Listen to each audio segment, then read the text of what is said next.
I like to call it the teenage syndrome. What's the teenage syndrome? I'll tell you what it is. It's the teenager sitting, in her home, by her parents' table, eating dinner that her mother just cooked for her. And she's telling her parents, you guys do nothing for me. In fact, my life would be a lot better without you. If I didn't have you in my life, things would be so much more pleasant.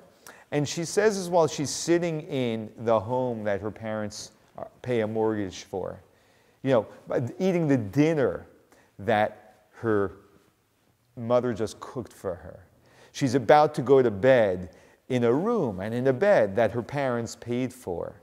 And she's, of course, dressed in the clothing that her mother went shopping with her for.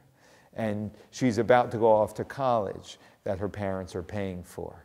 And her parents do nothing for her. And in fact, her life would be much better without it. It's someone who's in such a state of unawareness, of disconnection from reality.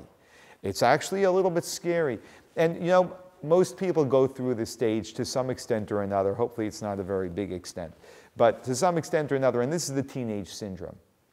And in some respect, we all suffer from this syndrome. We suffer from the syndrome because it's similar to our relationship with God. So here's God, and He's giving us breath. He's giving us life every single moment. He's giving us a floor to stand on, clothing to wear, food to eat. We are so dependent on the blessings that God gives us constantly. And yet sometimes we're totally oblivious to it, completely oblivious to it. In fact, all we have is complaints.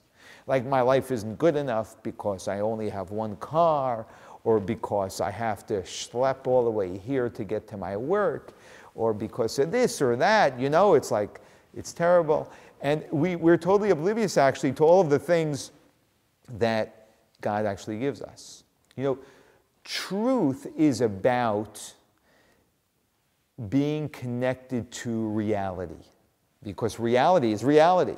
When you disconnect from what the reality is, it's the teenage syndrome. That's what it is. It's like you're living in your own bubble, which is just a reality you're making up in your head, but it's not really what's going on. And so the greatest blessing a person can have is being connected to reality. In fact, if I had to define what a healthy person is, I would say a healthy person is a person who's grounded. They're in touch with reality. And if we're going to be in touch with reality, we've got to get out of that teenage syndrome.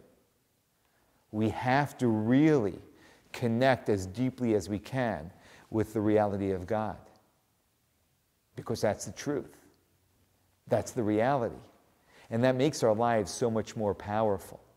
Now, here's the good news. The good news is, going back to our analogy, the teenager usually comes out of it at some point. It may take them another 15 to 20 years. But once they have their first child, boy, do they understand what their parents did for them.